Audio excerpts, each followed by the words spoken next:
Halo guys, selamat bertemu kembali dengan channel YouTube saya dengan Rinto Huta Barat, masih dengan pemantapan TPS UTBK. Persiapan yang baik adalah kunci keberhasilan. Untuk itu, adik-adik semuanya yang mau ikut UTBK, mari kita persiapkan dengan latihan-latihan soal. Pada kesempatan ini kita akan lihat soal-soal dari TPS kuantitatif. Langsung aja kita mulai. Kita lihat dari soal yang nomor 1. Nomor 1, soal kita adalah jika A sama dengan 4x kuadrat plus 4xy dan B sama dengan 4y kuadrat plus 4xy, maka nilai x plus y sama dengan. Nah, biar gampang ini teman-teman, langkah yang pertama yang kita lakukan adalah A dan B ini langsung aja jumlahkan. Nah, berarti kalau kita jumlahkan, yang 4xy dan 4xy ini kita gabungkan aja, sehingga bisa kita buat menjadi 4x kuadrat plus 4y kuadrat plus ini 4 plus 4 berarti jadi 8xy. Nah, ini sama-sama kita keluarkan angka 4. Jadi dari persamaan ini kita keluarkan angka 4, sehingga bisa kita buat menjadi 4 dikali x kuadrat plus y kuadrat plus 2xy. Nah, kalau kita ingat persamaan x kuadrat plus y kuadrat plus 2xy ini adalah penjabaran dari rumus x plus y dikuadratkan, sehingga bisa kita buat persamaan kita menjadi A plus B sama dengan 4 kali X plus Y dikuadratkan. Pertanyaannya nih teman-teman adalah X plus Y. Karena X plus Y yang ditanya, maka langkah pertama pindahkan 4-nya ke sebelah kiri. Lalu kuadratnya ubah menjadi akar, sehingga bisa kita buat menjadi X plus Y sama dengan A plus B per 4 diakarkan. Maka kalau kita sederhanakan ini, 4 ini kan bisa kita akar teman-teman. Sehingga kalau 4-nya kita akar, maka persamaannya bisa kita buat menjadi akar dari A plus B dibagi dengan 2. Maka dari sini sudah bisa kita lihat jawabannya nih teman-teman. Jawabannya apa? Jawabannya adalah ya, itu untuk soal kita nomor 1. Nah, sekarang kita lihat yang nomor 2. Nomor 2 nih. Seorang anak memiliki 7 buah mangga, 5 buah pir, dan 3 buah jeruk. Berapa banyakkah tambahan jeruk yang harus dibeli oleh anak tersebut sehingga perbandingan keseluruhan buah dengan jeruk adalah 3:1? Kata kuncinya di sini nih teman-teman. Perbandingan total keseluruhan buah dengan buah jeruk. Nah, langkah pertama yang kita lakukan, misalkan aja dulu teman-teman bahwa jeruk tambahan yang dia beli itu adalah sebanyak X. Nah, setelah kita buat tambahan jeruk yang dibeli kita misalkan sebesar X, berarti total buahnya jadi berapa? Ya, kita jumlahkan aja. Berarti 7 ditambah 5 ditambah dengan 3. Berarti kalau ini kita jumlahkan menjadi sama dengan 15. Ditambah dengan jeruk yang baru dibeli. Sehingga bisa kita buat totalnya itu adalah ini 15 tambah dengan jeruk yang baru dibeli adalah X. Dibagi dengan jeruk. Nah, total per jeruk. Nah, jeruknya berapa? Tadi sudah ada 3. Kemudian dibeli lagi sebesar X. Berarti 3 plus X.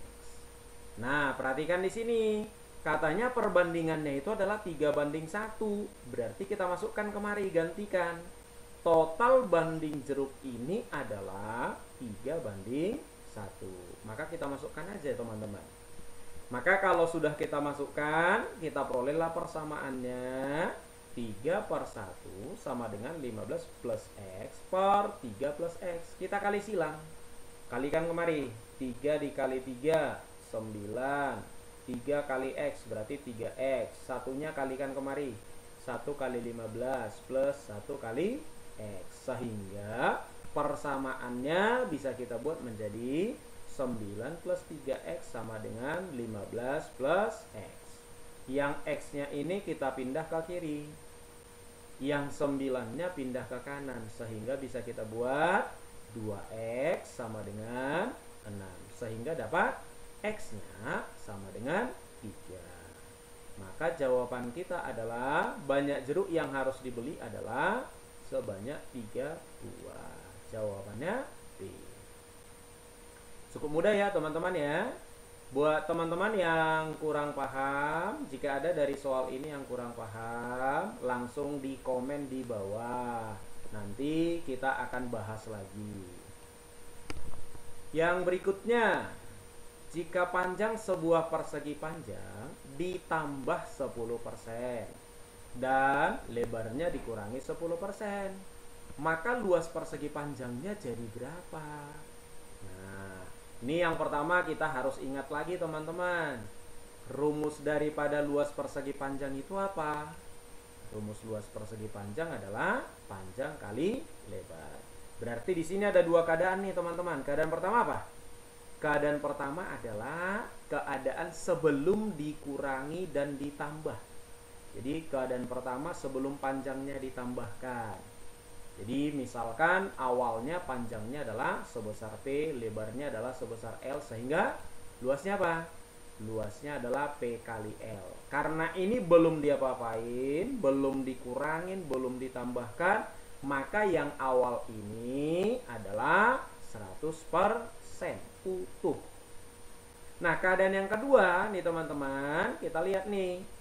Panjangnya katanya ditambah 10%. 10% itu berapa teman-teman? Ya, 10% itu adalah 0,1 karena 10 per 100. 10% dari mana? Dari panjangnya. Sehingga bisa kita buat panjangnya adalah P tambah 0,1 dari P-nya. Maka panjang akhirnya jadi 1,1 P. Lebarnya dikurangi 10%, berarti L dikurang dengan 0,1 dari L, sehingga lebarnya sekarang menjadi 0,9 L. Berarti kalau sudah tahu nih teman-teman panjang dan lebarnya, maka bisa kita dapatkan luasnya. Luasnya berarti panjang kali lebar. Panjangnya 1,1 P, lebarnya 0,9 L. Maka kalau kita kalikan jadi 0,99 PL. Ingat tadi di atas ini tadi kita peroleh bahwa P kali L itu adalah 100%. Maka kalau ini kita gantikan 100%, akan kita peroleh luas akhirnya jadi berapa? Luas akhirnya berarti jadi 99%. Maka kalau kita bandingkan, awalnya kan 100%. Sekarang luasnya jadi 99%. Berarti apa yang terjadi teman-teman? Yang terjadi berarti luasnya berkurang. Berapa berkurang? Berkurangnya adalah 1%. Maka jawaban kita adalah A. Yang berikutnya, soal kita yang berikutnya adalah jika P plus 1 dan P minus 1 adalah akar-akar. Akar-akar dari persamaan X kuadrat minus 4X plus A sama dengan 0. Maka nilai A-nya adalah berapa? Untuk memudahkan kita mengerjakan ini teman-teman, langkah pertama yang harus kita lakukan adalah ingat kalau kita bicara tentang akar-akar, ada dua hal yang sangat mendasar yang perlu kita ingat. Yang pertama adalah penjumlahan akar. Kalau kita jumlahkan akar-akarnya, X1 plus X2 itu sama dengan min B per A. Yang kedua, perkalian. Kalau kita kalikan akar-akarnya, X1 kali X2 itu sama dengan C per A. Maka kalau kita masukkan kemari nih teman-teman, X1 plus X2 berarti akar-akar pertama ditambah akar-akar yang kedua. Akar-akar yang pertama tadi ini P plus 1, akar-akar yang kedua P minus 1. Jumlahkan kemari. Maka kalau kita jumlahkan kemari dan kita buat sama dengan min B per A. B nya berapa dari sini teman-teman? Iya, B-nya adalah minus 4. A-nya berapa? A-nya itu koefisien X kuadrat. Berapa koefisien X kuadratnya? 1. Sehingga kalau kita buat minus 4 per 1, maka hasilnya 4. Sehingga kalau ini kita jumlahkan, maka 1 dengan minus 1 habis. Tinggallah P plus P. P plus P berarti 2P sama dengan 4. Kita perolehlah nilai P sama dengan 2. Lalu yang kedua, kita masukkan ke dalam perkalian ini. X1 kali X2 sama dengan C per A. X1 kali X2 berarti akar-akarnya P plus 1 kalikan dengan P minus 1. C per A, C-nya berapa? C-nya A. A-nya itu 1. Sehingga kita buat menjadi P plus 1 dikali P min 1 sama dengan A. Berarti kalau kita kalikan, P-nya tadi berapa nih? Masukkan. P-nya adalah 2. 2 plus 1, 3. Kali dengan 2 minus 1. 2 minus 1, 1. Berarti 3 kali 1, 3. Sehingga kita dapat nilai A-nya sama dengan 3. Berarti jawabannya adalah D. Cukup mudah ya teman-teman. Selanjutnya kita lihat aja yang berikutnya. Jika P, Q, dan R adalah bilangan bulat positif, lebih dari 10 yang habis dibagi 3, tetapi tidak habis dibagi dengan 4. Ini kita lihat dulu nih. Yang pertama teman-teman perhatikan dulu nih. P, Q, dan R adalah bilangan bulat positif lebih dari 10. Berapa bilangan bulat positif yang lebih dari 10? Tapi habis dibagi 3. Nih kita buat. Lebih dari 10 yang habis dibagi 3, 12. Berapa lagi? 15. Terus 18. Terus 21. Demikian selanjutnya. Yang ditanya adalah yang tidak habis dibagi 4. Nah, yang tidak habis dibagi 4 berarti 12 habis nggak dibagi 4? Habis. Berarti karena habis ini nggak ikut. Ini habis nggak? Nggak habis. Ini nggak habis, ini nggak habis. Berarti ini ikut 15, 18, 21. Apakah hanya ini? Tidak, seharusnya masih ada yang lain. Lalu pertanyaannya, yang kita pakai yang ini atau yang lainnya? Perhatikan di sini. Ditanya adalah nilai terkecil. Karena pertanyaannya nilai terkecil, berarti yang kita pakai adalah bilangan yang habis dibagi 3 tapi tidak habis dibagi 4, yang terkecil setelah 10. Berarti ya yang kita pakai berarti 15, 18, 21. Sehingga karena di sini dibuat P lebih kecil dari Q dan Q lebih kecil dari R, berarti yang 15 ini adalah P, 18 ini adalah Q, yang 21 itu adalah R. Maka kalau kita masukkan pertanyaannya, P minus Q plus R sama dengan 15 minus 18 plus 21. Kalau ini kita jumlah berarti minus 3. Minus 3 ditambahkan dengan 21. Maka hasilnya adalah 18. Berarti jawaban kita adalah D. Cukup mudah ya. Kita lanjut soal kita yang berikutnya. Yang berikutnya nih, rata-rata 3 bilangan asli adalah 7. Jika bilangan asli X ditambahkan, maka rata-rata 4 bilangan tersebut merupakan bilangan asli. Manakah hubungan antara kuantitatis antara P dan Q berdasarkan informasi? Nah ini yang pertama kita lihat dulu. Rata-rata 3 bilangan asli adalah 7. Nah, kita misalkan aja ketiga bilangan asli yang dimaksud itu adalah A, B, dan C. Rata-ratanya ini A, B, dan C adalah 7. Bagaimana cara mencari rata-rata teman-teman? Ya, cara mencari rata-rata adalah jumlahkan dulu bilangannya, lalu dibagi dengan berapa banyak bilangannya. Sehingga bisa kita buat A plus B plus C, bilangannya ada 3. Kita bagi 3. Inilah yang sama dengan 7. Sehingga jumlah ketiga bilangan ini A plus B plus C itu sama dengan 21. Nah sekarang Katanya permintaannya di dalam soal ada satu lagi bilangan asli, besarnya adalah X, ditambahkan kemari. Berarti totalnya jadi berapa? Totalnya berarti menjadi 21 plus X. Jadi berapa bilangannya? Jadi ada 4. Maka kalau kita rata-ratakan ke 4 bilangan ini, gimana cara mencari rata-ratanya? Sama seperti tadi. Berarti totalnya berapa? Totalnya 21 plus X. Berapa bilangannya? Ada 4. Maka kita bagikan dengan 4. Ketika ini kita cari rata-ratanya, dikatakan di dalam soal, hasilnya ini harus bilangan asli. Apa itu bilangan asli? Bilangan asli itu artinya adalah bilangan bulat mulai dari 1 sampai dengan seterusnya. Lalu pernyataannya di sini adalah kalau nilai X yang terkecil yang mungkin itu berapa? Nah, supaya dapat nilai X terkecil yang mungkin, karena X ini tadi adalah bilangan asli, maka kita lihat bilangan asli itu tadi berapa? 1. Bisa, berarti X-nya bisa 1. Berapa lagi? Bisa 2, bisa 3, bisa selanjutnya. Pertanyaannya adalah berapa nilai X terkecil yang mungkin kita masukkan kemari sehingga hasilnya ini adalah bilangan bulat atau bilangan asli. Nah, kita coba aja. 1 masukkan. 21 plus 1 22. 22 dibagi 4 bulat nggak? Oh, nggak bulat. Berarti 1 itu tidak bisa. Lalu 2 kita masukkan. 21 ditambah dengan 2.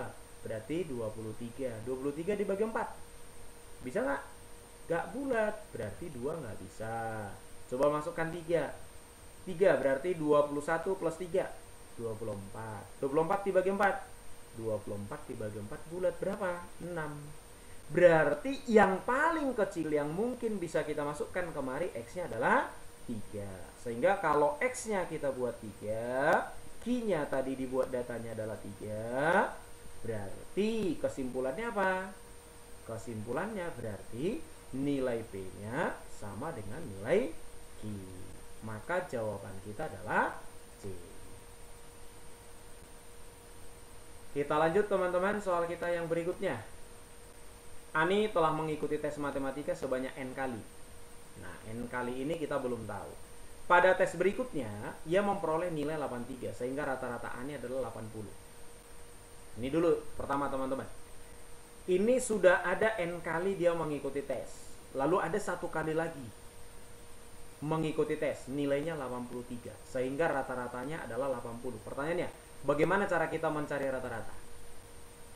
Nah, yang pertama kita buat dulu bahwa jumlah total nilai Ani sebanyak N kali tes ini, kita misalkan totalnya adalah X. Maka untuk mencari rata-ratanya adalah, ingat, rata-rata itu rumusnya adalah nilai total keseluruhan dibagi dengan berapa kali dia melakukan tes. Nah, pertama tadi berapa kali dia melakukan tes? Sebanyak N kali. Nilai totalnya N kali ini berapa? Kita misalkan tadi X. Berarti kita buat di sini X. Nilai terbarunya berapa? Nah, ini nanti yang mau kita masukkan. Kalau dia memperoleh nilai terbaru 83. Berarti berapa kali dia tes? Tadi sudah N kali, lalu melakukan tes sekali lagi. Berarti N plus 1. Maka kita masukkan ya teman-teman. Berarti kalau kita masukkan nilai terakhirnya 83, maka rata-ratanya jadi 80. Sehingga bisa kita tulis 80 sama dengan X plus nilai terbarunya tadi 83 dibagi dengan banyaknya dia tes. Berarti N tambah 1. Maka kalau kita kali sila, berarti X plus 83 itu sama dengan, kalikan kemari, 80N plus 80 kali 1 berarti 80. Yang kedua, tetapi jika nilai tesnya tersebut adalah 67. Nah, nilai terbarunya ini kita ganti dengan 67. Ternyata rata-ratanya jadi 76. Masukkan aja seperti tadi. Rata-ratanya jadi 76. Nilai total sebanyak N kali tesnya adalah X. Nilai terbarunya 67 jumlah tesnya n plus 1. Kali silang, X plus 67 sama dengan 76 plus 76N plus 76. Yang ditanya berapa N-nya? Bagaimana cara kita menyelesaikannya, teman-teman? Ya, yang kita lakukan adalah eliminasi. Berarti kalau ini mau kita eliminasi, karena kita cari N, kita hilangkan X. X-nya sudah sama belum? Sudah. Di atas X, di bawah juga X. Karena sudah sama, langsung kurangkan aja. Berarti X dengan X habis. 83 kurangkan dengan 67. Sisa berapa? Iya, sisa adalah 16. 80N dikurangkan dengan 76N. Sisa berapa? Sisa 4N. 80 dikurang dengan 76. Sisa berapa? Sisa 4. Maka 4-nya kita pindah ke kiri. Jadi 12. Maka kita peroleh nilai N-nya kita bagi 4. Jadi sama dengan 3. Ternyata tesnya itu sudah 3 kali sebelumnya. Maka jawaban kita adalah B. Yang selanjutnya teman-teman kita lihat di sini. Himpunan S adalah himpunan bilangan asli. Nah, sama seperti tadi teman-teman, kalau disebutkan himpunan bilangan asli apa itu? Ya, himpunan bilangan asli itu artinya adalah bilangan mulai dari 1. Berarti S-nya itu 1, 2, 3, 4, 5 sampai selanjutnya. Sampai dengan yang seterusnya. Nah, yang kemudian di sini dikatakan di dalam soal, jika P komplemen, jika P adalah komplemen dari P. Apa artinya komplemen? Komplemen itu artinya adalah di luar anggota P. Berarti kalau kita lihat di sini, anggota P-nya itu adalah 1, 2, 3, 4, 5, 6. Berarti di luarnya yang mana? Nah, di luarnya berarti yang 4 nih, semua angka di luarnya ini. Berarti 1, 2, 3, 4, 5, 6. Berarti di luarnya bisa 7, 8, 9. Apakah hanya itu? Tidak. Kenapa tidak? Karena semestanya ada sampai selanjutnya. Sehingga kalau kita buat P komplemennya itu bisa menjadi 7, 8, 9, 10, 11, seterusnya sampai selanjutnya. Yang kemudian Q komplemen. Q komplemennya berapa? Sama di luar Q. Di luar angka ini. Berarti berapa bisa angka di luar angka ini? 1, 2, 3 di luarnya masuk. Setelah angka 9 di luarnya 10, 11 dan selanjutnya. Pertanyaannya adalah berapakah nilai P komplemen dikurang dengan Q komplemen? Apa artinya P komplemen dikurang Q komplemen, teman-teman? Artinya adalah setiap anggota P yang sama dengan anggota Q itu kita buang. Ya. Jadi yang kita lihat anggota P-nya ya, anggota P komplemennya. Lihat dulu anggota P komplemen. Mana anggota P komplemen? Yang ini. Berarti kalau ini anggotanya P komplemen, maka perhatikan anggotanya ini. Ada nggak anggotanya ini yang sama dengan anggotanya Q komplemen? Kalau ada, itu kita buang. Berarti yang sama yang mana? Ya yang sama berarti mulai dari sini. 10, 11, selanjutnya. Sehingga kalau ini sampai selanjutnya kita buang, berarti sisanya berapa? Iya, berarti sisanya 7, 8, 9. Sehingga P komplemen dikurang Q komplemen sama dengan 7, 8, 9. Maka jawaban kita adalah A. Baik, teman-teman, kita lanjut lagi dengan yang berikutnya. Kita lihat di sini. Sebuah segitiga ABC sama sisi. Jika AD sama dengan DC sama dengan 4, maka luas segi 4 ABC adalah berapa? Nah, kita lihat dulu bangunnya ya. Ini ada segitiga ABC sama sisi. Berarti AC sama dengan AB sama dengan BC. Lalu ada segitiga yang kedua, segitiga ADC. Segitiga ADC ini katanya AD-nya sama dengan DC, sama-sama 4. Berarti kita buat AD-nya 4, DC-nya 4. Perhatikan tanda di sini. Tanda di sini menyatakan bahwa segitiga ADC adalah segitiga siku-siku. Berarti kalau ini segitiga siku-siku, maka yang ini adalah sisi miring. Bagaimana cara mencari sisi miring, teman-teman? Ya, kita buat Pitagoras. 4 kuadrat tambah 4 kuadrat diakarkan. Sehingga kita peroleh AC-nya sama dengan 4 akar 2. Lalu pertanyaannya apa? Pertanyaannya adalah berapa luas segi empatnya? A, B, C, D. Berarti pertanyaannya adalah luas yang diarsir ini, yang berwarna merah. Gimana cara kita mencari luas ini? Iya, cara kita mencari luas ini adalah, ya kita buat aja luas segitiga ABC dikurang dengan luas segitiga ACD. Nah, berarti kalau kita buat luas segitiga ABC dikurang dengan luas segitiga ADC, maka tinggal kita buat rumus luas segitiga apa? Setengah alas dikali dengan tinggi. Sekarang kita lihat dulu segitiga ABC. Segitiga ABC alasnya berapa? 4 akar 2. Tingginya? Nah, tingginya belum tahu nih. Karena tingginya belum tahu, kita ingat bahwa segitiga ini adalah segitiga sama sisi, sehingga sudutnya ini berapa? Sudutnya 60 derajat. Tingginya yang mana? Tingginya yang ini. Nah, sekarang kalau kita mau cari tinggi yang ini, sisinya yang ini tahu 4 akar 2. Nah, lihat nih segitiga yang ini. Sekarang segitiga yang ini kita perhatikan, teman-teman. Yang ini segitiganya siku-siku di sini. Ini sudutnya 60 derajat. Yang ini 4 akar 2. Kita mau cari sisi yang di depan. Gimana caranya? Ya, kita pakai rumus sinus. Sinus 60 sama dengan sisi di depan per sisi miring. Sisi depannya berapa? Ini yang mau kita cari tingginya.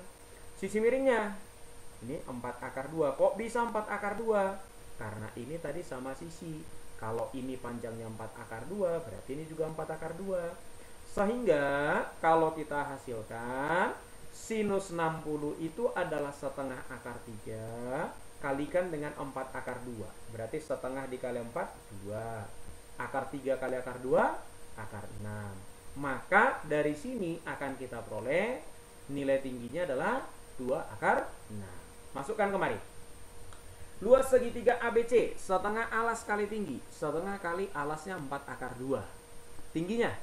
Tingginya tadi dapat nih, 2 akar 6. Dikurang dengan luas segitiga ADC. Segitiga ADC. Alasnya yang mana? Nah, yang alasnya berarti kalau kita buat ini alasnya, tingginya yang mana? Yang ini. Alas dengan tinggi itu harus tegak lurus. Berarti ini alasnya, ini tingginya. Maka setengah kali 4 dikali dengan 4. Maka akan kita peroleh kalau kita selesaikan. Ini akar 2 dikali dengan akar 6. Itu adalah 2 akar 3. 2-nya kemari habis. Sisa 4 kali 2, 8. Maka menjadi 8 akar 3 dikurang dengan 8. Maka jawabannya adalah C. Bisa dipahami ya adik-adik? Sekali lagi, kalau adik-adik masih kurang paham, silahkan di komen di bawah. Nanti kita akan bahas lagi ya. Yang berikutnya, kita akan bahas soal kita yang terakhir. Suatu kotak perhiasan berbentuk balok memiliki kapasitas 12 inci kubik. Jika panjang, lebar, dan tinggi dari kotak perhiasan kedua adalah 2 kali lipat dari kotak perhiasan pertama. Berapakah kapasitas kotak perhiasan kedua dalam satuan inci kubik? Nah, ini kan cukup gampang ya teman-teman ya. Yang pertama kita lakukan adalah, ingat dulu rumusnya volume sebuah balok. Volume balok berarti rumusnya panjang kali lebar dikalikan dengan tinggi. Karena ini ada 2 keadaan, biar lebih gampang, langsung aja kita bandingkan. Volume keadaan 1 banding dengan volume keadaan 2. Masukkan nih. Keadaan 1, panjangnya. Panjang, lebar, dan tingginya belum diapa-apain. Berarti tetap aja kita buat panjang kali lebar kali tinggi. Volume keadaan kedua, panjang kali lebar kali tinggi. Cuma panjang dan lebar dan tingginya berubah. Berapa katanya? Panjang, lebar, dan tinggi dari kotak perhiasan kedua adalah 2 kali lipat dari kotak perhiasan pertama. Maka kita buat panjangnya jadi 2P, lebarnya jadi 2L, tingginya jadi 2T. Maka kita buat P dengan P habis, L dengan L habis, T dengan T habis. Maka perbandingan volume 1 dengan volume 2, 1:8. Maka volume yang kedua jadi berapa? Kali silang. Kali silang berarti volume keadaan kedua kali 1 jadi volume keadaan kedua. Sama dengan 8 kali volume keadaan pertama. Volume keadaan pertama berapa? 12. Maka 12 kalau kita kali 8. 12 kalikan dengan 8 sama dengan 96. Maka jawabannya adalah E. Sampai di sini dulu pertemuan kita hari ini. Sampai ketemu di channel saya berikutnya. Mudah-mudahan semua adik-adik bisa sukses masuk ke perguruan tinggi yang dicita-citakan.